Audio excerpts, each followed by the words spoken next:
C'est toujours un plaisir, je vous remercie de cette invitation, même si à chaque fois je reviens pour parler des choses désagréables. Donc du client fâché, voire exaspéré dans le cas des pannes. Donc un mot des raisons pour lesquelles ce sujet rejoint le vôtre. En fait, on a fait un long travail avec les associations de consommateurs pendant 3 ans, en commençant à interviewer des gens ordinaires sur les problèmes qu'ils rencontraient avec des professionnels. Et la panne revenait de manière assez imposante. On a passé 1 an avec le ministère de l'écologie à travailler sur la consommation collaborative, et notamment avec un site qui s'appelle commentréparer.com. Je vous en dirai un mot à la fin. Et là encore, comment réparer, hein. La panne était au cœur de l'activité de ce site. Et là, on travaille sur le gaspillage d'objets pour l'ADEME. Eh bien, on s'aperçoit que des gens achètent des machines, des machines, des appareils de cuisine, des frigos en double par peur de la panne. Et oui, donc ça nous fait quand même longuement réfléchir. Alors, la question de la panne, au fond, devrait être simple, puisque le client a droit à une garantie légale de 2 ans, et il souscrit à des garanties commerciales, parfois plus longues, justement pour être tranquille. Ce qu'on voit dans leur discours, hein, donc à travers ces 3 études qui n'ont apparemment aucun point commun au départ, mais qui remettent la question de la panne systématiquement sur le terrain, sur le sujet, c'est que c'est très compliqué. En fait, le parcours du client face à un objet en panne n'est pas simple du tout. Qu'il ait souscrit une garantie légale ou commerciale, en fait, il doit prendre du temps pour prouver déjà qu'il n'y a pas réparabilité du produit. S'il y a réparabilité, eh bien, ça prend du temps aussi de le faire réparer, donc de s'en séparer, de ne pas pouvoir accéder aux fonctions qu'il avait à travers son objet. Parfois, ça peut être un objet de travail, un produit qu'il utilise quotidiennement. Donc, il y a une double frustration, il y a un défaut de conformité du produit, et parfois, le parcours pour arriver ou à la réparation ou au remplacement du produit est très compliqué. Alors ça, c'est un premier point.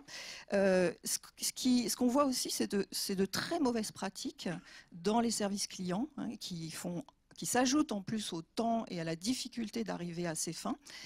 Ces mauvaises pratiques sont, par exemple, de lui dire, alors même qu'il a souscrit une garantie légale et que le produit est tombé en panne avant 2 ans, qu'il aurait dû souscrire une garantie commerciale, donc payer alors que la loi le protège. C'est quand même un peu scandaleux.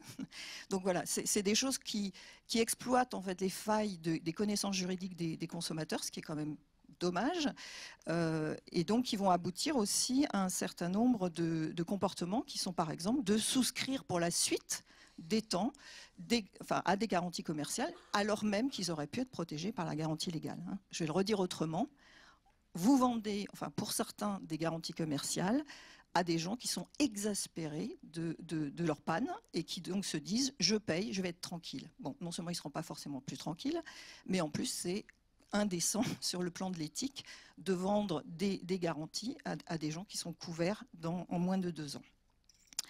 Alors, c'est pas tout. Donc, je dépasse le problème de l'insatisfaction client, puisque vous voyez que là, il y a des effets pervers qui se mettent en place sur les comportements qu'ils vont avoir pour avoir la paix, hein, en n'étant pas sûr de l'avoir de toute façon.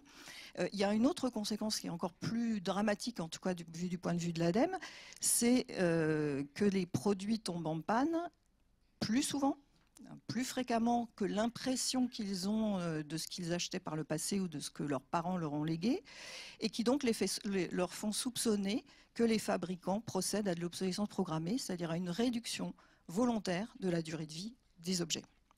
Alors, ils ne peuvent pas prouver cette obsolescence, c'est-à-dire qu'ils sont incapables de dire ce produit est tombé le lendemain de la garantie légale et donc le fabricant le fait exprès, mais ce qui est intéressant quand on va voir des sites comme Comment réparer, c'est que là, on voit des consommateurs qui postent des questions sur « j'ai une panne sur le sèche-linge XY de la marque Intel.